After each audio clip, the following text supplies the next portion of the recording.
بسم اللہ الرحمن الرحیم۔ السلام علیکم ناظرین، پروگرام پردیساں دے رنگ اور آپ کا ہوسٹ یاسر صدیق آپ کے ساتھ۔ ناظرین، سب سے پہلے تو رمضان المبارک کی ببرکت مہینے کی جتنے بھی K2 ٹی وی کے چاہنے والے ہیں پوری دنیا میں جہاں جہاں مسلمان بستے ہیں سب کو K2 ٹیم کی پوری ٹیم کی طرف سے بہت بہت مبارکباد قبول ہو، اور ہم اللہ سے دعا گو ہیں کہ رمضان المبارک کا ببرکت مہینہ جس انداز میں اللہ تعالیٰ نے ہمیں نصیب فرمایا یا اپنی رحمتیں اور برکتیں اسی انداز میں ہمیں سمیٹنے کی بھی اللہ تبارک و تعالیٰ وہ توفیق عطا فرمائے، اور سب سے بڑھ کر یہ ہے کہ توبہ استغفار کی جو ہمیں ایک موقع ملا ہے تو اس میں اللہ پاک ہمیں جتنا بڑھ چڑھ کر اگر توبہ استغفار ہمیں کرنے کی توفیق دیں تاکہ ہم اپنے گناہوں کی تلافی کر سکیں، ہمارے گناہوں کی معافی ہو سکے۔ ناظرین، ہم لوگ خوش نصیب لوگ اپنے آپ کو تصور اس لیے کر رہے ہیں کہ رمضان المبارک کا مہینہ انسان کو زندگی میں مل جانا وہ سب سے بڑی ایک سعادت ہے، اور سعادت اس لیے بھی ہے کہ انسان کو ایک موقع اللہ تعالیٰ کی طرف سے دوبارہ ملتا ہے کہ آپ جو بھی جتنے بھی انسان مسلمان اس دنیا میں بستے ہیں ان کو ایک موقع فراہم کیا گیا ہے کہ جتنے بھی ان سے غلطیاں کوتاہیاں پچھلے 11 مہینے میں ہوتی ہیں وہ ان کی صفائی ہو سکے، ان کے دل کی صفائی ہو سکے، اور بالکل اس طرح سے کہا بھی جاتا ہے کہ رمضان کا مہینہ ایک انسانی جسم کی زکوٰۃ کے طور پر بھی اسے کہا جاتا ہے کہ انسان کو اپنے جسم کی زکوٰۃ اگر دینی ہو تو رمضان کے مہینے میں زکوٰۃ نکالی جاتی ہے۔ ناظرین، جس طرح سے پہلے میں نے کہا ہے کہ بہت خوش نصیب ہیں ہم لوگ کہ رمضان المبارک اس مہینے میں ہم لوگ ہیں، اور بہت سارے ہمارے عزیز و اقارب، بہت سارے ہمارے دوست احباب ایسے ہیں جو کہ پچھلے رمضان المبارک میں ہمارے ساتھ تھے اور اس رمضان المبارک میں ان کو یہ رمضان المبارک دیکھنا نصیب نہیں ہوا، تو اس حوالے سے ہم واقعی میں بڑے خوش نصیب لوگ ہیں۔ ہماری اللہ سے دعا بھی ہے کہ جہاں جہاں مسلمان بستے ہیں دنیا کے جس کونے میں بستے ہیں رمضان المبارک کے اس بابرکت مہینے میں جو اس کا حق ہے وہ حق ادا کرنے کے اللہ تبارک و تعالی ہم سب کو توفیق عطا فرمائے۔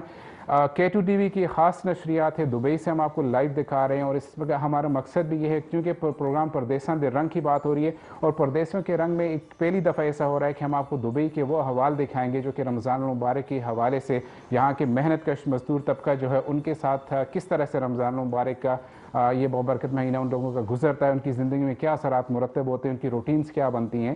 تو یہ وہ ساری چیزیں جو ہم آپ کے لیے اس پروگرام کے تھرو لے کے آ رہے ہیں، اور اس پروگرام میں ہماری کوشش ہے کہ ہم لوگ ہمارے وہ مفتی صاحبان ہوں، ہمارے وہ ایکسپرٹ ہمارے ساتھ بیٹھیں جو کہ ہمیں پردیس میں جو رمضان ہے اس کو گزارنے کی ہمیں رہنمائی اس میں ہماری کر سکیں۔ آج کے پروگرام کی بات کروں تو آج ہی میرے ساتھ ایک بڑی معتبر شخصیت ہمارے ساتھ موجود ہیں۔ میں بات کر رہا ہوں مفتی نور حسین افضل صاحب ہمارے ساتھ، ایک لیکچرر ہیں، اس کے علاوہ سے اسلامک اسکالر ہیں، یہ مصنف ہیں، کالم نویس ہیں، اور سب سے بڑھ کر یہ ہے کہ موٹیویشنل اسپیکر بھی ہیں اور سینئر صحافی بھی ہیں۔ بہت سارے کالم انہوں نے لکھے ہیں اور اپنے کالم میں ہمیشہ سے لوگوں کی رہنمائی کی گئی ہے، ان کو بہتری کا رستہ دکھایا گیا، اور ان کے کالمز دنیا کے کافی ممالک ہیں جہاں پہ ان کے کالمز پڑھے بھی جاتے ہیں اور لوگوں کے ماشاءاللہ سے فالورز بھی ہیں۔ آج انہوں نے ہماری ایک آواز پر ہمارے ساتھ اس پروگرام میں شرکت کی ہے، اور ہم کوشش کریں گے کہ ان کے علم سے جتنا بھی ہم لوگ مستفید ہو سکیں، ہمارے ناظرین ان سے مستفید ہو سکیں ان کے علم سے۔ آپ کے جو بھی سوالات ہیں، ہمارا ٹیلی ویژن پہ آپ چونکہ لائیو پروگرام ہے، آپ ہمارا اسکرین پہ نمبر دیکھ سکتے ہیں، آپ کال کیجئے، ہمارے پروگرام میں ہمارے ساتھ حصہ بنیے، اور اپنے جو بھی آپ کے مسائل ہیں، جو رمضان کے حوالے سے سوالات ہیں، تو انشاءاللہ ہمارے ساتھ مفتی صاحب موجود ہیں، ہم ان سے آپ کے سوالوں کے جواب بھی لیتے رہیں گے، ان کی ماہرانہ رائے رمضان کے حوالے سے بھی آپ تک لے کے آتے رہیں گے۔ میں جاتا ہوں اپنے مہمان مفتی صاحب کے۔ مفتی صاحب، سب سے پہلے تو بہت بہت شکریہ آپ کا کہ آپ نے K2 ٹی وی کی ایک آواز پہ آپ ہمارے اس پروگرام میں شریک ہوئے اور رمضان مبارک کی ببرکت مہینے کے حوالے سے آگاہی کی اس مہم میں ہمارا ساتھ دیا۔ محترم یاسر صدیق صاحب، بہت شکریہ، آپ نے مجھے اپنے اس پروگرام پردیسہ کے رنگ میں مدعو کیا۔ میں آپ کے ساتھ ساتھ محترم جناب زمرد بنیری صاحب کا بھی ذاتی طور پہ مشکور ہوں، جنہوں نے اس بہترین پروگرام میں مجھے اپنے خیالات کے اظہار کا موقع عنایت فرمایا۔ میں ان کا اور آپ کی پوری ٹیم کا اور آپ کے مالکان کا ذاتی طور پہ مشکور ہوں۔ اللہ تبارک و تعالی یاسر صدیق صاحب آپ کی اس کوشش کو، کاوش کو، سعی کو اپنی بارگاہ عالیہ میں شرف قبولیت عطا فرمائے، آمین۔ اور دنیا بھر میں جہاں جہاں مسلمان اس پروگرام کی بدولت اسلامی مسائل سے آشنا ہوں گے، روشناس ہوں گے، اور ان کو جو فوائد ملیں گے اس میں براہ راست آپ کے مالکان کا، آپ کے ٹی وی چینل کا، آپ کی تمام عملے کا اس میں براہ راست حصہ ہوگا۔ اللہ تبارک و تعالیٰ اسے شرف قبولیت عطا فرمائے۔ جی، جیسے کہ میں نے بتایا تھا ہمارے کالرز ہمارے ساتھ جڑ سکتے ہیں، تو ہمارے پاس ایک کال ہے، پہلے مفتی صاحب کال لے کے پھر میں آپ سے کنٹینیو کرتے ہیں۔ جی السلام علیکم۔ السلام علیکم۔ جی وعلیکم السلام، کون بات کر رہے ہیں، کہاں سے بات کر رہے ہیں؟ میں ندیم بات کر رہا ہوں، طارق بھائی کا چھوٹا بھائی. جی ندیم بھائی بات کر رہے ہیں. کہاں سے بات کر رہے ہیں؟ پاکستان سے؟ جی میں کراچی سے بات کر رہا ہوں. جی کراچی سے بات کر رہے ہیں. جی بولتے جائیے. اچھا ایسا ہے کہ میرا بھائی طارق عزیز تقریباً 5 سال ہو گئے گھر سے گئے ہوئے، جی اور ان کو 3 سال ہو گئے تقریباً جیل میں، جی جی اور جن کے اوپر جو ہے تقریباً پاکستانی 4.25 کروڑ روپیہ جرمانہ ہے. جی تو جس کو ادا کرنے کے لیے ہم جو نا بالکل نہیں کر سکتے. جی تو لہذا مہربانی میں آپ لوگوں سے اپیل کرتا ہوں، جتنے بھی عہدیدار ہیں اور ہمارے پرائم منسٹر عمران خان صاحب ہیں، تو میں گزارش کرتا ہوں تو ہمارے بھائی کو تقریباً اس عید سے گھر بھیج دیں، رہائی دلا دیں. آپ ٹھیک ہے. لوگوں کا شکریہ ہوگا اور آپ لوگوں کی مہربانی ہوگی. ٹھیک ہے ندیم بھائی، میں انشاءاللہ کنٹینیو کرتا ہوں. ایک بڑا پیچیدہ مسئلہ ہے جو پچھلے کافی دنوں سے میں اپنے پروگرام میں جہاں جہاں مجھے موقع ملتا ہے میں لے کے آتا جا رہا ہوں. میں اس پہ ضرور بات کروں گا. میں نے ابھی چونکہ مفتی صاحب سے کافی ساری چیزیں جو ہم نے ڈسکس کرنی اور ساتھ ساتھ میں اس مسئلے کو بھی لے کے چلتا رہوں گا. مفتی صاحب سب سے پہلے تو میں چاہ رہا ہوں کہ ہمارے ویورز کو آپ تھوڑا سا رمضان کے فضائل کے بارے میں چیدہ چیزیں بتا دیں. تو پھر میرے پاس کافی سارے سوالات ہیں اور ہمارے جو مہمان بھی ہمارے ساتھ اسکالرز ہمارے ساتھ جڑنے انہوں نے بھی سوالات پوچھنے ہیں. تو پہلے فضائل کے بارے میں بتا دیجیے ہمیں. یاسر صدیق صاحب، یہ رمضان المبارک کا بابرکت، مقدس، مطہر، منور، معمر، معطر، بابرکت، باسعادت، طیب، طاہر، اطہر، مطہر، اکمل، احسن، اطیب، اشرف، افضل، انور مہینہ اللہ تبارک و تعالیٰ کی طرف سے انسانیت کے لیے ایک انعام ہے. جی. اور شہر رمضان الذی انزل فیہ القرآن، پہلی بات یہ ہے کہ یہ جو رمضان ہے اس میں قرآن نازل ہوا. اور پھر دوسری جگہ سورۃ القدر میں ارشاد ہے انا انزلناہ فی لیلۃ القدر، کہ ہم نے لیلۃ القدر میں قرآن مجید کو نازل فرمایا. اب یہ جو قرآن ہے یہ پہلے لوح محفوظ میں تھا. جی لوح محفوظ سے لیلۃ القدر میں آسمانی دنیا پہ آیا. جی اور پھر آسمانی دنیا کے بعد 23 سال میں یہ قرآن مجید نازل ہوا. جی اب یہ جو رمضان کا مہینہ ہے، پھول تو سارے ہی خوشنما اور دل ربا ہوتے ہیں، مگر گلاب کے پھول کی بات ہی کچھ اور ہے.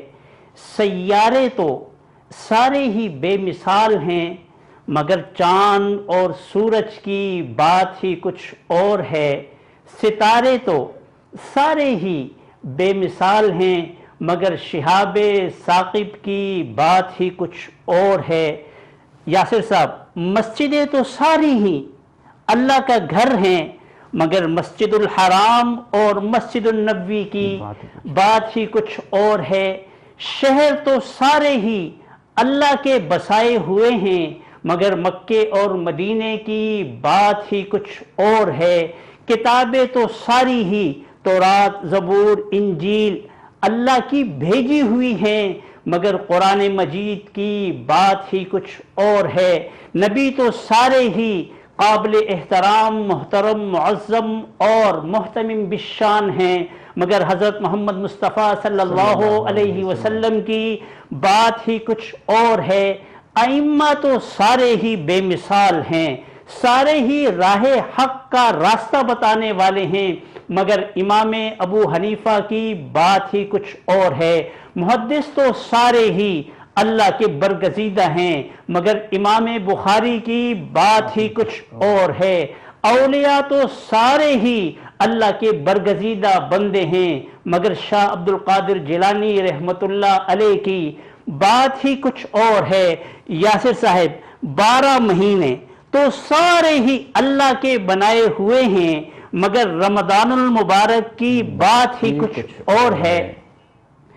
ایک حدیث میں آتا ہے، جناب نبی اکرم صلی اللہ علیہ وسلم نے ارشاد فرمایا، یہ رمضان کی جو بابرکت، باسعادت، طیب، طاہر ساعات ہیں، مبارک گھڑیاں ہیں، اگر یہ مبارک گھڑیوں میں جو اللہ کی برکات کا نزول ہوتا ہے، اللہ کی رحمتوں کا نزول ہوتا ہے، اگر انسانیت کو اس کے بارے میں پتہ چل جائے، اس مہینے مقدس مہینے کی برکات کے نزول کو اپنی آنکھوں سے دیکھ لیں تو انسان ایک طلب کرے، انسان ایک خواہش کا اظہار کرے کہ اے اللہ پورا سال ہی رمضان رہے۔ جی ایک کال ہے مفتی صاحب، میں کنٹینیو کرتا ہوں کال کے بعد۔ جی السلام علیکم۔ السلام علیکم جی، رانا خان بات کر رہا ہوں سر کغان سے۔ جی رانا خان بات کر رہے ہیں کغان سے، پاکستان۔ جی کیسے ہیں آپ، خیریت سے؟ اللہ کا شکر ہے جی۔ یاسر بھائی آپ کا پروگرام دیکھ رہا ہوں جی، اور بہت میں آپ کو پرسنلی جانتا بھی ہوں جی جی ماشاء اللہ سر۔ ایک تو آپ نے جو ایشو اٹھائے ہوئے آج کل واٹس ایپ پہ بھی اور ٹی وی پہ بھی بڑی سپورٹ کرتے ہیں، طارق عزیز کا جو شیرگڑھ کے اوگی کے، جی جی اس کے لیے جی میں آپ کو خراج تحسین پیش کرتا ہوں۔ اور اسپیشلی میں آپ کی وسادت سے غلام محمد تنوری صاحب ہیں جو منصیرہ سے، ان کا بھی خراج تحسین پیش کرتا ہوں کہ جو طارق عزیز کا کیس ہے بڑی آنر کی طریقے سے وہ کر رہے ہیں، لڑ رہے ہیں، آپ اس کو بہت ساتھ دے رہے ہیں، ہر ایشو پہ آپ اس کا اٹھا رہے ہیں۔ میں چاہتا ہوں سر یہ جو آپ کا جو یہ کیس لڑ رہے ہیں اس کو مزید تیز کرنے کی ضرورت ہے۔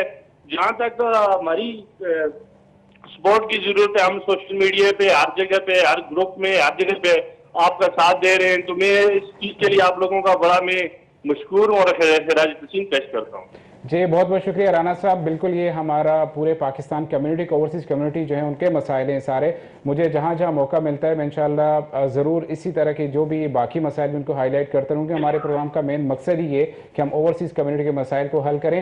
آج کا جو ہمارا اسپیسیفکلی جو پروگرام ہے رمضان کے حوالے سے، اگر آپ کا کوئی اسپیسیفک سوال رمضان کے حوالے سے ہو تو اس کو بھی آپ پوچھ سکتے ہیں، ہمارے ساتھ مفتی صاحب بیٹھے ہوئے ہیں۔ بالکل سر، ایک ٹائم میں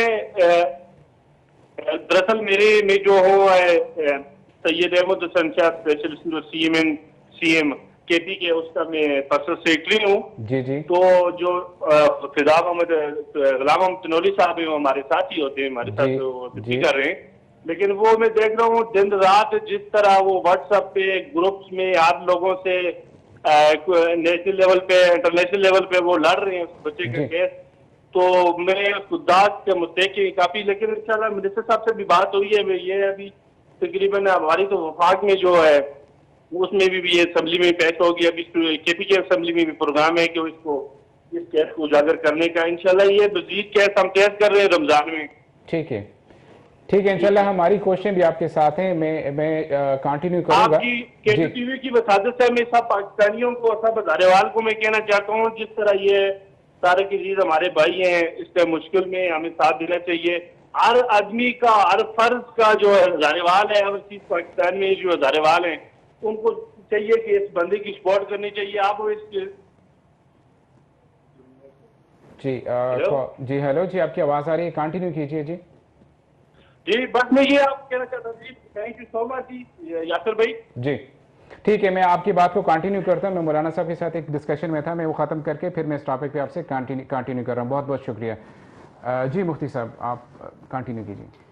آپ نے یاسر صاحب رمضان کے فضیلت کے حوالے سے جو کوشچن کیا ہے، اس کی رمضان کی 2-3 ایسی فضیلتیں ہیں جو اسے باقی مہینوں سے یونیک بناتی ہیں۔ پہلی بات یہ ہے کہ قرآن مجید اس مہینے میں نازل ہوا لیلۃ القدر میں۔ دوسری بات یہ ہے کہ اس مہینے میں ایک رات ہے جسے لیلۃ القدر کہتے ہیں، وہ 1000 مہینوں کے برابر ایک رات ہے۔ جی یہ بھی ایک اس کی بڑی فضیلت ہے۔ دوسرا یہ ہے، تیسری بات یہ ہے کہ پورے سال میں قابل غور ہے کہ حضرت جبریل علیہ السلام آسمانی دنیا سے زمینی دنیا پہ تشریف نہیں لاتے ہیں، صرف اس مہینے کی لیلۃ القدر میں آسمانی دنیا سے زمینی دنیا پر آتے ہیں جبریل امین، اور جو لوگ عبادت میں ریاضت میں مصروف عمل ہوتے ہیں ان سے باقاعدہ مصافحہ کرتے ہیں۔ تو یہ بھی جو ہے اس رمضان کی فضیلت کے اعتبار سے بڑی فضیلت ہے، یعنی فرشتے ان لوگوں سے مصافحہ کرتے ہیں جو شب القدر میں عبادت میں ریاضت میں تقوی میں طہارت میں مصروف عمل ہوتے ہیں۔ ٹھیک ہے، چونکہ آج ہم لوگوں نے ٹاپک ہمارے رمضان کے جو چیدہ مسائل ہیں ہم ان پہ ڈسکس کرنا چاہیں گے اور ان پہ بات کریں گے. میں چاہ رہا ہوں کہ بریک کا ٹائم ہے، بریک لے کے پھر ایک ہی دفعہ سوالوں کی طرف میں آنا چاہوں. ناظرین ہمارے ساتھ آپ جڑے رہیے گا، بڑے زبردست سوال ہونے والے ہیں مفتی صاحب سے رمضان المبارک کے حوالے سے. جو بھی آپ کے مسائل ہیں آپ ہماری ٹی وی پہ نمبر دیکھ سکتے ہیں اسکرین پہ، آپ کال کیجئے، ہم آپ کی رہنمائی انشاءاللہ کریں گے. ہمارے ساتھ جڑے رہیے گا بریک کے بعد. جی ناظرین، واپس آپ کو پروگرام میں خوش آمدید کہتا ہوں. آپ پروگرام دیکھ رہے تھے رمضان المبارک کے حوالے سے K2 ٹی وی کی اسپیشل ٹرانسمیشن دبئی سے لائیو آپ دیکھ رہے ہیں. ہمارے ساتھ پروگرام میں جڑے ہیں مفتی نور حسین افضل صاحب ہیں. ایک بڑا نام ہے اس کے اسلام کے حوالے سے، اسلامک لیکچرز کے حوالے سے. ان کی باتیں آپ نے سنی پہلے بریک میں، اور اب ہم لوگ جا رہے ہیں کچھ سوال جو چیدہ مسائل رمضان کے حوالے سے میں ان پہ بات کرنے جا رہا ہوں. اس حوالے سے میرے پاس جو سوال کچھ ہمارے جو ویورز ان کے سوالات میرے پاس پہلے بھی تھے. کال آ رہی ہے، کال لے کے پھر میں کنٹینیو کرتے ہیں. جی السلام علیکم. وعلیکم السلام، کیا لگے؟ ٹھیک ہو جی؟ جی الحمدللہ ٹھیک ٹھاک. کون بات کر رہے ہیں، کہاں جی سے میں بات؟ طارق کا چھوٹا بھائی بات کر رہا ہوں جی. جی طارق عزیز کے چھوٹے بھائی بات کر رہے ہیں. ماشاءاللہ سے تیسری کال ہمارے پاس طارق عزیز کے کیس کے حوالے سے آ رہی ہے. جی مختصر سی بات کریں تاکہ میں مفتی صاحب سے کچھ سوالات میرے پاس ہیں. جی جی بھائی، میرا بھائی 2.5 سال ہو گئے وہ سعودی عرب کی جیل میں قید ہے. 5 سال ہے تو گئے ہوئے ہو گئے. جی تو ہم غریب آدمی، ہم 80,000 روپے جرمانہ کیسے لیں گے جی اس کے لیے ہماری کوششیں، جو ہماری ٹیم کی طرف سے بھی کوششیں ہو رہی ہیں، ہماری ذاتی بھی کوششیں ہو رہی ہیں، میری پوری ٹیم کوشش کر رہی ہے. انشاءاللہ ہمیں امید ہے اللہ تعالیٰ سے کہ بہت جلد کوئی نہ کوئی بہتری کا راستہ نکلے گا. میں اپنے پروگرام کے کچھ حصے میں ضرور اس پہ بات کروں گا. میں چاہ رہا ہوں کہ مجھے تھوڑا سا ٹائم دے، میں مفتی صاحب سے بات کر کے پھر میں ایک دفعہ اس ٹاپک پہ بات کروں. جی بالکل جی، بس اللہ کرے. جی انشاءاللہ، بہت بہت شکریہ. جی السلام علیکم. جی مفتی صاحب، پہلا جو ہمارے پاس سوال کچھ ویورز کی طرف سے بھی ہمارے پاس سوال ہیں کہ ان کو بھی جو چیدہ مسائل درپیش ہیں رمضان کے حوالے سے، پردیس میں رہنے کے حوالے سے. جو سب سے پہلے ابھی چونکہ کووڈ کی سچویشن چل رہی ہے اور کرونا ویکسین تقریباً ہر جگہ پہ کرونا ویکسین کی یہ چمگوئیاں ہو رہی ہیں کہ اس سے روزہ فاسد ہوتا ہے یا اس میں لگانا جائز ہے یا نہیں جائز. میرا پہلا سوال ہی کرونا ویکسین کے حوالے سے ہے کہ اگر ہم کرونا ویکسین کی بات کرتے ہیں تو لگانے سے روزے پہ کچھ اثرات اس کے مرتب ہوتے ہیں؟ ذرا تھوڑی سی وضاحت کیجیے. محترم یاسر صدیق صاحب، کورونا ویکسین کو سمجھنے سے پہلے ہم یہ دیکھ لیتے ہیں کہ آیا یہ جو روزے کے دوران ہم انجیکشن لگاتے ہیں، انجیکشن جی یہ جائز ہے روزے میں یا جائز نہیں ہے؟ ہم جو ڈرپ چڑھاتے ہیں یہ جائز ہے یا یہ جائز نہیں ہے؟ ہم جو بلڈ ڈونیشن کرتے ہیں، یہ ڈونیٹ کرتے ہیں، یہ جائز ہے یا نہیں ہے؟ جی یاسر صاحب، انجیکشن جو ہم لگاتے ہیں باڈی میں، جی بخار کا، باقی پین وغیرہ کا، یہ روزے کے دوران جائز ہے. ٹھیک ہے. اور ایک پیشنٹ ہے، وہ ڈاکٹر کے پاس گیا ہے اور ڈاکٹر نے اسے تجویز کیا ہے کہ اسے اس وقت ڈرپ کی ضرورت ہے. اسے ڈرپ چڑھائی گئی، جائز ہے. اگر ایمرجنسی میں کسی کو بلڈ ڈونیٹ کرنا پڑے کسی کو تو بالکل جائز ہے. ٹھیک ہے. اسی طریقے سے یہ جو کورونا ویکسین ہے، اس کے 2 ڈوز میں نے بھی لیے ہیں. اب یہ وقت کی ضرورت ہے تو یہ بیسیکلی انجیکشن کی طرح لگتا ہے.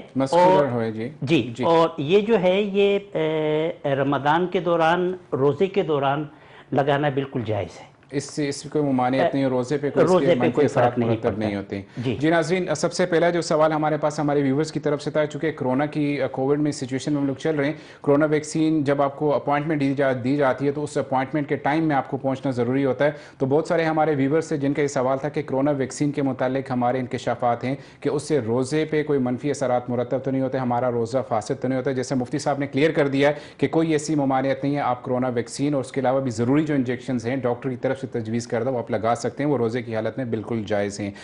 مفتی صاحب، میڈیکل کے ہی حوالے سے ایک دوسرا سوال ہے، چونکہ پیشنٹس ایسے ہیں جنہوں نے سوالات ان کے تھے. انہیلر کچھ مریض یوز کرتے ہیں جن کو دمے کی بیماری لاحق ہے، تو ان کے لیے انہیلر یوز کرنا وقتاً فوقتاً ضرورت کے مطابق ضروری ہوتا ہے. تو روزے کی حالت میں انہیلر کا استعمال کرنا کتنا جائز ہے؟ یاسر صاحب، یہ جو انہیلر ہے، بیسیکلی اس پر بڑی ریسرچ ہوئی ہے. اس پر جو سعودی کے علماء ہیں ان کی اپنی ریسرچ ہے. ٹھیک ہے. اور بر صغیر پاک و ہند، پاکستان اور ہندوستان کے جو علماء کرام ہیں ان کی اپنی ریسرچ ہے. یہ جو سعودیہ کے علماء کرام ہیں ان میں ایک بڑا طبقہ یہ ہے جو انہیلر کو جائز سمجھتا ہے، بٹ کہ وہاں ایک مخصوص طبقہ ہے جو اسے جائز نہیں سمجھتا ہے. بٹ پاکستان اور ہندوستان کے علماء کرام کی اپنی ایک ریسرچ ہے اس کے بارے میں.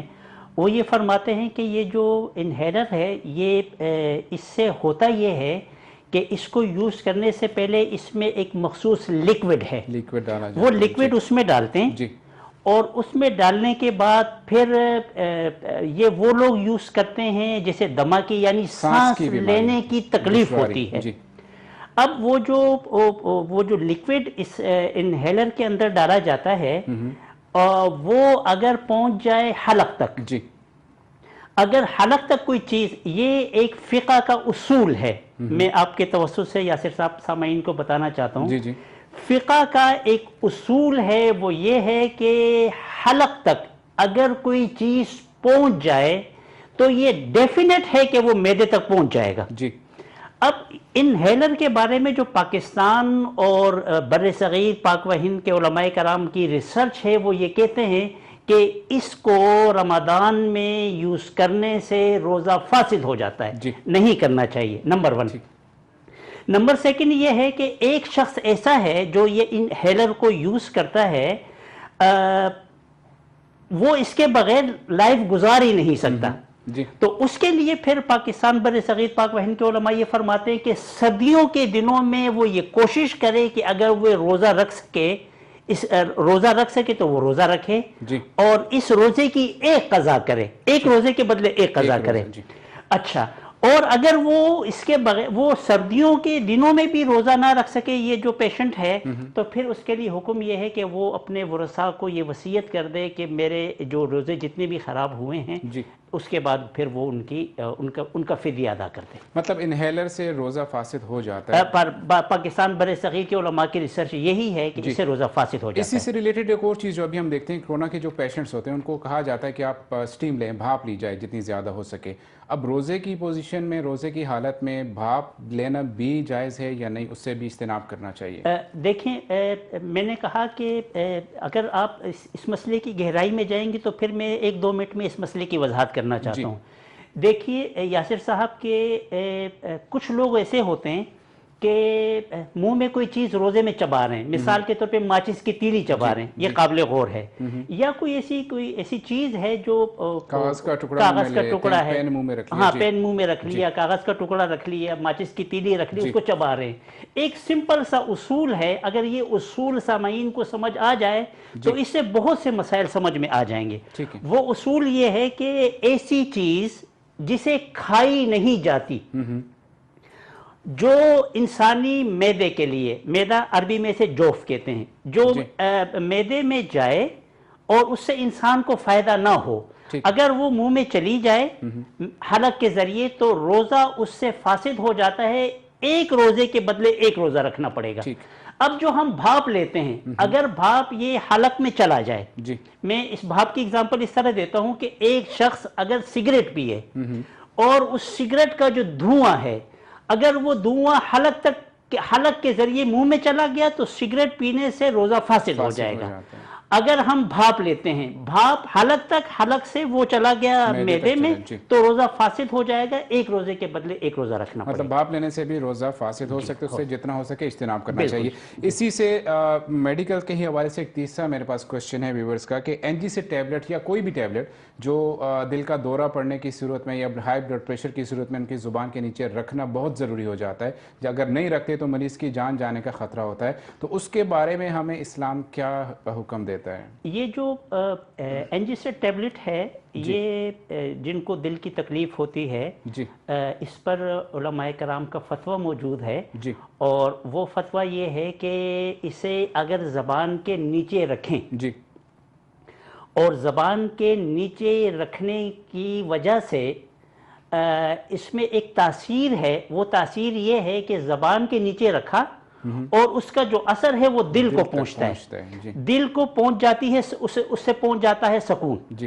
تو اگر وہ ٹیبلٹ زبان کے نیچے رکھا اور اس کی جو ٹیبلٹ کی تاثیر ہے اگر وہ حلق تک نہ جائے جی تو روزہ اس پر بالکل روزے پہ کوئی اثر نہیں پڑتا ہے. اس کا استعمال روزے میں کیا جا سکتا ہے کہ صرف زبان کے نیچے رکھا اور اس کا اثر دل تک پہنچ گیا تو اس طریقے سے روزہ ٹھیک ہے. لیکن اگر اسے زبان کے نیچے رکھا اس ٹیبلٹ کو، ٹیبلٹ کی تاثیر پہنچی حلق تک، حلق کے ذریعے پہنچ گئی معدے تک تو روزہ فاسد ہو جائے گا. اچھا اس کی ایک سمپل سی اگزامپل ہے. مثال کے طور پہ ہم جو ہے وہ اگر ہم لگائیں سرما، تو سرما جب ہم لگاتے ہیں تو سرما وہ معدے میں نہیں جاتا ہے، جائز ہے. اگر ہم کان میں کوئی دوائی ڈالیں وہ معدے میں نہیں جاتا ہے، جائز ہے. اگر ہم ناک میں کوئی دوائی ڈالیں اور ناک کے ذریعے وہ حلق میں، حلق سے، تو اس سے روزہ ٹوٹ جائے گا. منہ میں کوئی ایسی چیز رکھی اس کی تاثیر حلق سے معدہ تو روزہ فاسد ہو جائے گا. یہ جو ٹیبلٹ ہے اگر اس کی تاثیر حلق تک نہیں پہنچی اور اس کے دل کو سکون پہنچ گیا تو یہ جائز ہے. اس کی آسان سی اگزامپل یہ ہے، میں نے آپ کو پہلے کہا کہ انجیکشن لگانے سے جو ہے وہ رمضان میں روزے میں انجیکشن لگانا جائز ہے. پین ہمیں باڈی میں کہیں اور ہو رہا ہے، انجیکشن ہم نے لگایا ہاتھ پہ اور اس کی وجہ سے باڈی کا پین ختم ہو گیا. اسی طریقے سے یہ جو ٹیبلٹ ہے NG سیٹ، اس سے یہ رمضان میں تاثیر حلق تک نہ پہنچے تو جائز ہے. ٹھیک ہے.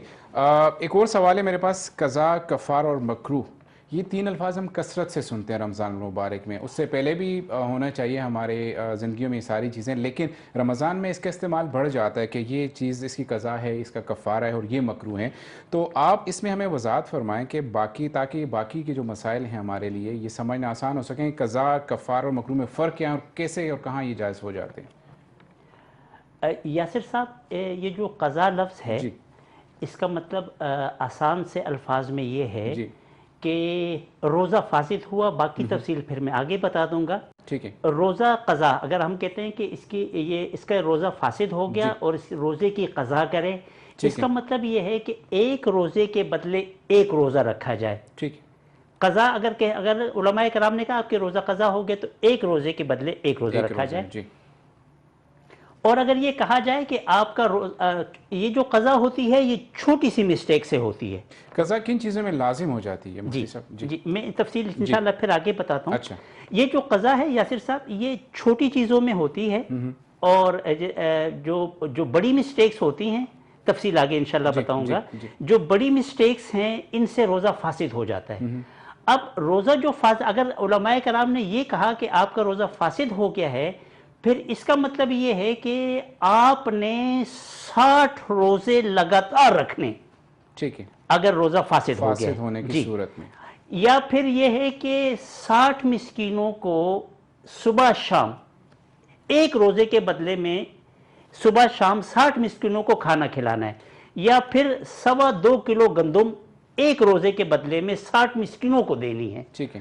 تو یہ جو ہے یہ جو روزہ فاسد ہے اس کا ہے. کفارہ کس میں آتا ہے؟ اس کی اگر ہم وضاحت کریں تو یہ کفارہ کی ٹرمز میں آتا ہے کہ کفارہ یہ ہوتا ہے کہ میں 60 روزے رکھنے یا پھر 60 مسکینوں کو کھانا کھلانا ہے یا پھر اس کے بدلے گندم دینی ہے مسکینوں کو.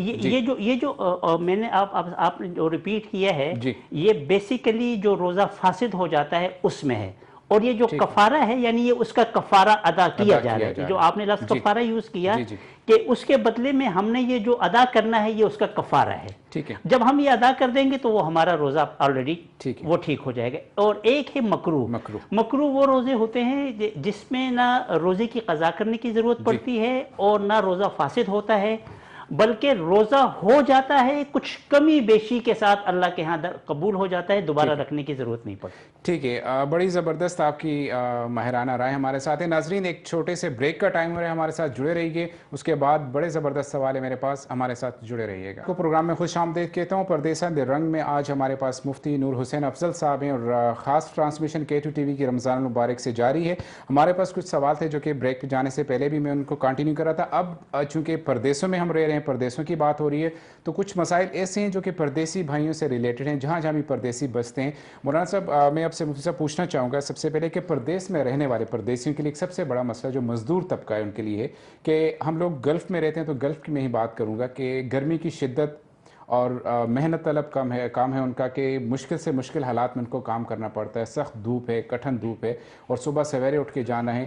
تو اس حوالے سے مزدور جو ہمارے یہاں کام کرتے ہیں ان کے لیے کوئی رعایت ہو سکتی ہے؟ کیا حکم ہے اسلام کا ان مزدور لوگوں کے بارے میں؟ میرے پاس پہلے کال ہے، میں کال لے کے پھر آپ سے جواب لیتا ہوں. جی السلام علیکم. السلام علیکم جی. جی وعلیکم السلام. بات کر رہا ہوں جی شارجہ سے. کون بات کر رہے ہیں؟ جی زاہد خان. جی زاہد بھائی کیسے ہیں آپ؟ خیریت سے ہیں؟ الحمدللہ جی ماشاءاللہ بڑا اچھا اور معلوماتی پروگرام ہے آپ کا، اور ہمیشہ کوئی نئی چیز لے کر آتے ہیں آپ موقع کی مناسبت سے. بہت شکریہ زاہد بھائی. جی تو مفتی صاحب سے اصل میں نے ایک سوال کرنا تھا کہ جیسے کہ ہم پاکستان میں اکثر دیکھتے ہیں کہ جب روزہ بند کرتے ہیں تو اذان کے ساتھ فجر کی، جی، اور عمومی طور پہ آخری مسجد کی اذان ہو جاتی ہے تو تب تک کھانا پینا چلتا رہتا ہے اور اذان کے ساتھ روزہ بند ہو جاتا ہے. جبکہ یہاں یو اے ای میں ہم دیکھتے ہیں کہ وہ اذان سے فجر کی اذان سے 10 منٹ پہلے یا 7 منٹ پہلے بند ہو جاتا ہے. تو اس میں افضل اور احسن قدم عمل کون سا ہے؟ ٹھیک ہے زاہد بھائی، میں مفتی صاحب سے پوچھتا ہوں. کال کرنے کے لیے بہت بہت شکریہ. میں مفتی صاحب کے پاس ڈائریکٹ جا رہا ہوں. جی اس کے ساتھ ہی ایک اور بھی میرا سوال تھا. جی ایک یہ پاکستان میں ماشاءاللہ جیسے ہم دیکھتے ہیں کہ یار رمضان میں قرآن مجید کی خوب تلاوت کی جاتی ہے، جی جی، لیکن اس کو ترجمے کے ساتھ پڑھنے کا رجحان اور ترغیب نہیں ہوتی. جی تو اس کی کیا وجہ ہے کہ یار ہم ترجمے کے ساتھ نہ پڑھنے کی ہمارا کچھ میلان اس طرف نہیں ہوتا اور ماشاءاللہ ہم تلاوت خوب کرتے ہیں؟ یہی دو سوال تھے میرے. بہت شکریہ زاہد، بڑے ہی زبردست آپ کے سوالات بھی ہیں. میں سیدھا مفتی صاحب کے پاس جا رہا ہوں تاکہ ٹائم ویسٹ نہ ہو. بہت بہت شکریہ کال کرنے کے لیے. مفتی صاحب پہلے زاہد بھائی کے سوالات جو ہیں کہ سحری کا جو خاص اہتمام ہے، جو وقت ہے، اس کے بارے میں بتا کے پھر دوسرا جو ان کا سوال ہے اس کو کنٹینیو کرتا ہوں میں. زاہد صاحب کا جی شارجہ سے زاہد صاحب بڑا اچھا کویشچن ہے. جی صحیح مختصر اس کی اگر اس کا میں رپلائی کروں تو یہ ہے، جس میں انہوں نے خود ہی اس کی وضاحت کر دی ہے کہ کم سے کم 10 منٹ پہلے یہاں یو اے ای میں سحری کا ٹائم ختم ہو سحری کی اذان سے پہلے جی، کھانا پینا بند کر دیا جاتا ہے. یہی اس کا صحیح طریقہ ہے. اور میں پورے جو ہے وہ ذمہ داری سے یہ کہہ رہا ہوں کہ اگر کوئی اذان کے درمیان جی کھانا پینا وہ جاری رکھے گا تو اس کے روزے کے لیے یہ انتہائی خطرناک عمل ہے جی جو سراسر ناجائز ہے. جی اور سیکنڈ ان کا جو کویشچن تھا کہ وہ بھی بڑا اچھا کویشچن ہے. ظاہر صاحب بیسیکلی عرض یہ ہے کہ یہ قرآن مجید کی تفسیر جو ہے ترجمے کے ساتھ تفسیر کے ساتھ اسے پڑھنا بیسیکلی ہمارے معاشرے میں اس کلچر کو رواج ہی نہیں دیا گیا ہے، جو انتہائی خطرناک ترین عمل ہے. تو مطلب یہ ہے کہ رمضان میں تلاوت تو ضرور کریں، لیکن اس کے ساتھ ساتھ اگر آپ اسی مہینے میں ترجمہ شروع کر دیں، جن کو نہیں آتا یا نہیں پڑھا ہوا، اگر ترجمے کے ساتھ قرآن مجید پڑھ لیجیے تو اس کا دگنا ثواب ہے. میرے پاس ایک کالر ہے، پھر سے کال لے کے پھر میں کنٹینیو کریں. جی السلام علیکم.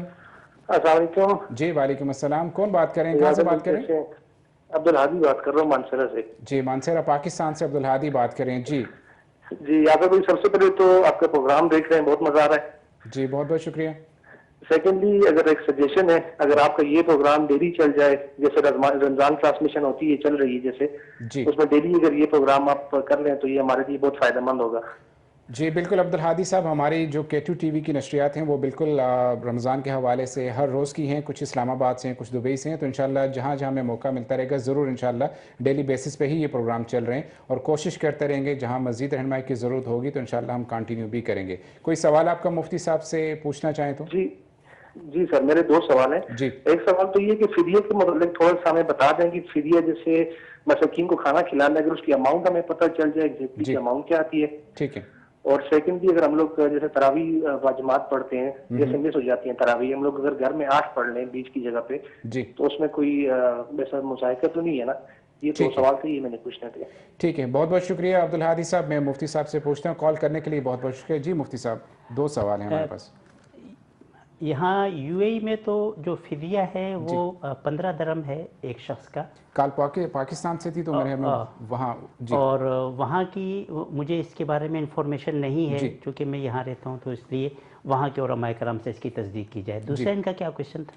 دوسرا یہ تھا کہ تراویح کے متعلق اگر باجماعت ہم تراویح مس کر جائیں، گھر میں پڑھنی پڑیں تو 8 تراویح پڑھ سکتے ہیں؟ دیکھیے جو نماز تراویح ہے یہ اگر آپ 8 پڑھنا چاہیں 8 پڑھ لیں، اگر آپ 12 پڑھنا چاہیں، اگر آپ 20 پڑھنا چاہیں تو 20 پڑھ لیں.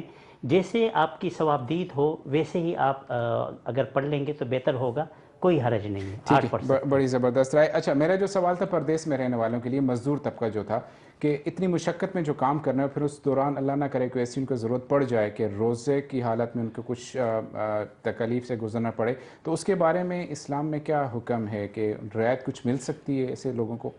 یاسر صاحب، اس میں کوئی شک نہیں ہے، جو یہاں پردیسی رہتے ہیں جی، یہاں لائف گزارنا، یہاں یہ مزدوری کرنا، یہ دانتوں میں گرمیوں میں دانتوں پر پسینہ آنے کے مترادف ہے. بالکل ایسا ہی. تو اس سچویشن میں، اس کنڈیشن میں شرعی اعتبار سے اگر انتہائی گرمی ہو جی، اور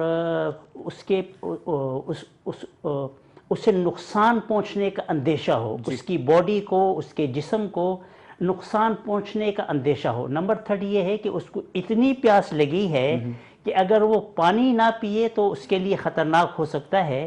تو ایسی گرمی کی حالت میں، یا کوئی اللہ نہ کرے کوئی مریض ہے اور وہ اس گرمی میں کام کر رہا ہے، تو مریض کے لیے ویسے ہی پرمیشن ہے، اگر حالت خراب ہو جائے تو اسے روزہ توڑنے کی اس میں شریعت میں اجازت ہے. اسی پر جو ہے اگر ہم قیاس کرتے ہیں کہ گرمی کے دنوں میں کسی کی حالت خراب ہو جائے پیاس کی وجہ سے، گرمی کی وجہ سے، تو وہ روزے کو توڑ سکتا ہے، بعد میں اس کی قضا کرے. مطلب اس میں اجازت ہے. پردیسیوں کے حوالے سے ایک اور سوال میرے پاس ہے کہ پردیس میں چونکہ سحری کا اہتمام تو ہونا چاہیے، اس کے لیے بڑی ہمارے پاس حدیث بھی ہیں، اسلام بھی ہمیں بتاتا جا رہا ہے کہ سحری کی بڑا اہتمام ہونا چاہیے روزہ رکھنے کے لیے. لیکن پردیس میں یہ چیز تھوڑی سی مشکل نظر آتی ہے. ایک مشکل فعل ہے کہ آپ کام سے آتے ہیں، تھکے ہارے آتے ہیں، پھر سحری کا اہتمام کرنا، کچھ لوگوں کی سحری رہ جاتی ہے.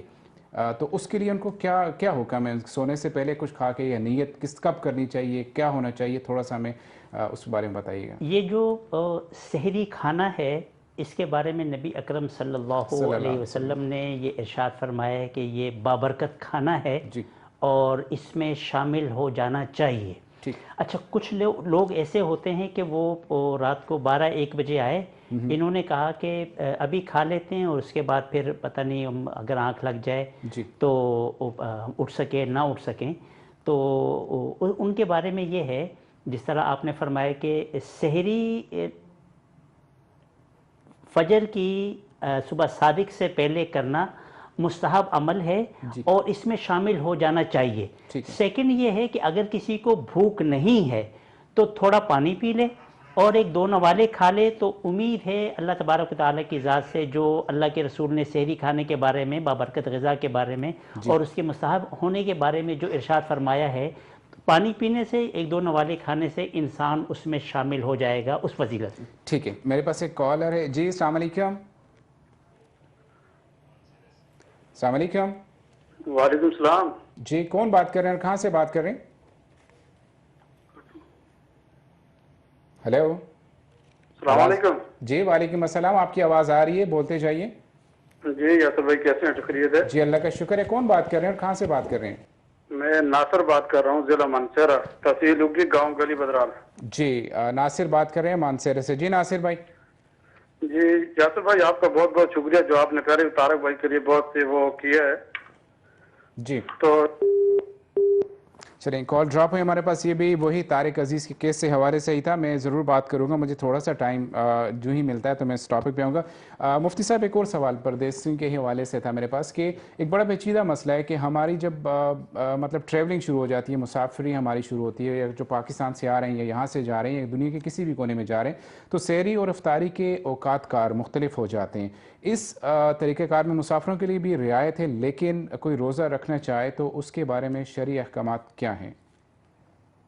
ایک سمپل سا سادہ سا اصول ہے کہ 2 شخصیات کے بارے میں جناب نبی اکرم صلی اللہ علیہ وسلم کا ارشاد موجود ہے کہ ایک مسافر، اس کو اگر یہ روزہ نہ رکھنا چاہے تو یہ سفر کے دوران روزہ نہ رکھے.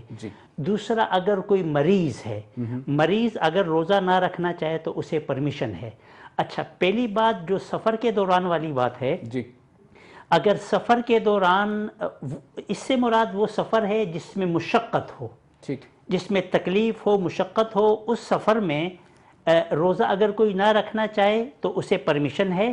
اور سیکنڈ یہ ہے، آج کل جو جہاز کے سفر ہیں اس سفر میں مشقت نہیں ہے، پرمیشن تو اس کے پاس آلریڈی پھر بھی ہے، لیکن بہتر یہ ہے کہ اس سفر میں چونکہ مشقت نہیں ہوتی ہے تو روزہ رکھ لینا چاہیے.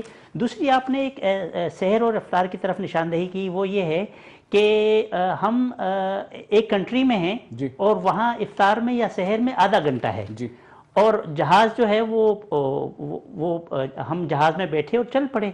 اس کے بعد جو ہے وہ جہاں ہم نے جہاں پہنچنا ہے وہاں افطاری یا سحری 2 گھنٹے کے بعد ہے.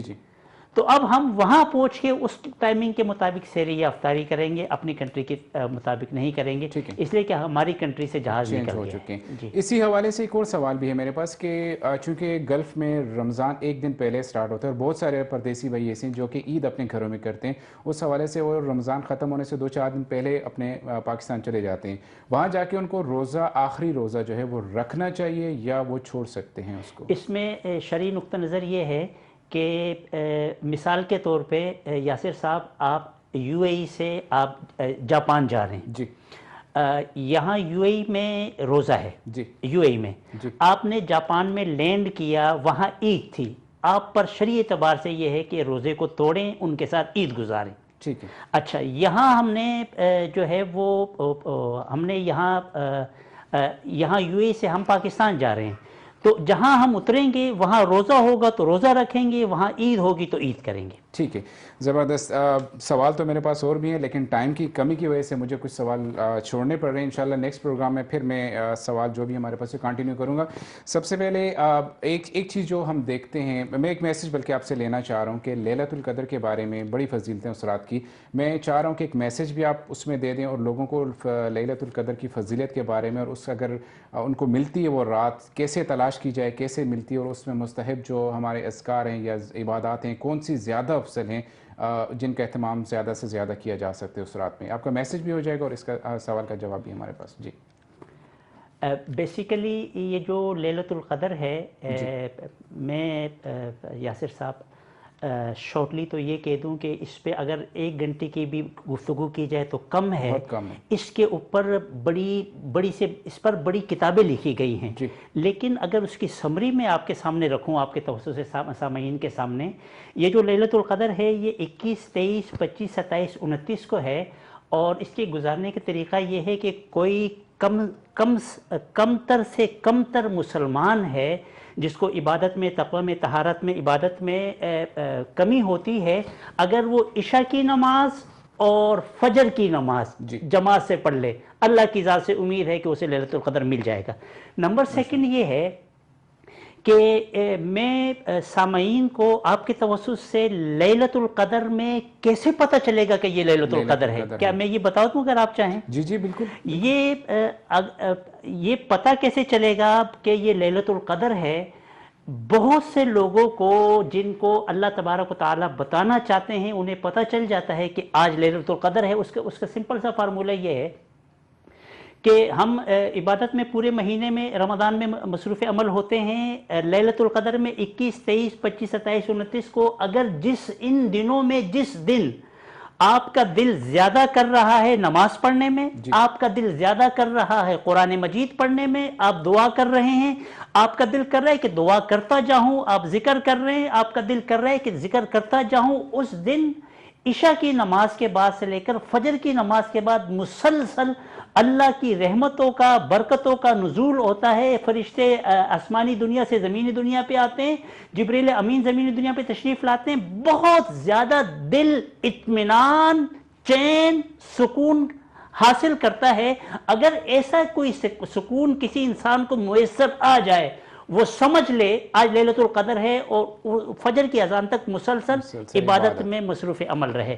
جہاں تک یہ بات ہے کہ اس میں کون سی عبادت ریاضت اچھی ہے، کچھ اس میں طریقہ یہ ہے کہ کچھ وقت کے لیے تلاوت رکھ لی جائے، کچھ وقت کے لیے ذکر رکھ لیا جائے، کچھ وقت کے لیے تہجد کی نماز کے لیے رکھ لیا جائے.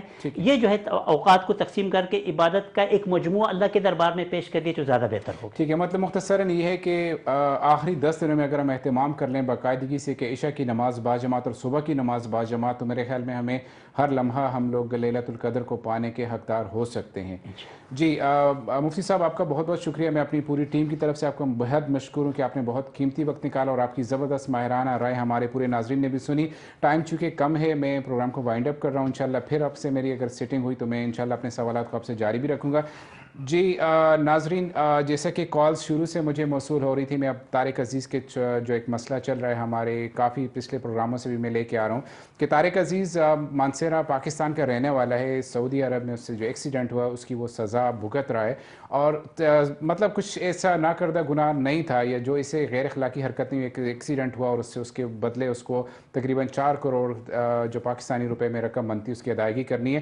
تو اس کی ماں کی ہم نے کال سنی، اس کی ماں کی ہم نے ویڈیوز دیکھی ہیں، اور اس کے علاوہ اس کی جو دکھی گھرانہ ہے، اس کے بچے ہیں، ان کی بھی ہم تک آواز پہنچتی ہے، سب تک پہنچی ہے آواز. میں اس حوالے سے بھی اپنے حکام بالا سے، میں اپنے پرائم منسٹر صاحب سے، اس کے علاوہ زلفی بخاری صاحب ہیں، ان سے بھی میں بالکل اپیل کر رہا ہوں، ایک ریکویسٹ کر رہا ہوں کہ طارق عزیز ہی نہیں، جتنے بھی اوورسیز پاکستانیز اس وقت جہاں بھی قید و بند کی صعوبتیں گزار رہے ہیں، مشکلیں گزار رہے ہیں، ان کے لیے ہنگامی طور پر کوئی ایسے اقدامات کیے جائیں ان لوگوں کے لیے، خاص کر جن کا کوئی قصور نہیں ہے لیکن وہ جیل میں ہیں کسی نہ کسی وجہ سے، ان کے لیے اقدامات کی ضرورت ہے. ہماری جو منسٹری ہے میں ان سے بھی ریکویسٹ کر رہا ہوں کہ ہنگامی طور پر جتنا جلدی ہو سکتا ہے ایسے لوگوں کے اپروچ کیا جائے سمیت طارق عزیز کے، تاکہ یہ لوگ اپنے گھروں میں عید کر سکیں، جو کہ اپنے گھروں سے 5-5 سال 7-7 سال اور 10-10 سال سے دور ہیں، اپنے بچوں سے دور ہیں. رمضان ہے، اللہ سے تجارت کرنے کا وقت ہے، اللہ سے تجارت کرنے کا مہینہ ہے. اپنا جو حصہ آپ ڈال سکتے ہیں اس کار خیر میں، ایک بہت بڑی نیکی ہے ان دکھی خاندانوں کے ساتھ جن کو ہماری ضرورت ہے، اور جہاں تک ممکن ہو سکتا ہے اس کے ساتھ ساتھ باقی جو ہمارے ساتھ اڑوس پڑوس میں لوگ رہنے والے ہیں ان کی تکلیفوں کو بھی ہماری ذمہ داری ہے، میری ذمہ داری ہے، آپ کی ذمہ داری ہے کہ ان کو بھی دیکھا جائے. تو ناظرین انشاءاللہ یہ پروگرام ہمارا کنٹینیو رہے گا. ہر اتوار کی رات آپ ہمیں اسی شو میں اسی ٹائم پہ آپ دیکھ سکتے ہیں. دبئی سے لائیو پروگرام چلتا رہے گا. ہماری کوشش ہوگی کہ پردیسوں کے حوالے سے رمضان المبارک کے جو بھی مسائل ہیں وہ آپ کے سامنے لے کے آتے رہیں.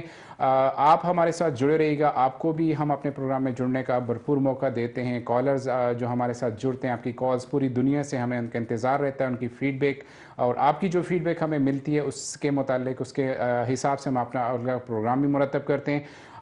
ٹائم مختصر ہے، میں آپ سے اجازت چاہوں گا. اگلے اتوار تک اپنے ہوسٹ یاسر صدیق کو اجازت دیجیے. اللہ حافظ. السلام علیکم.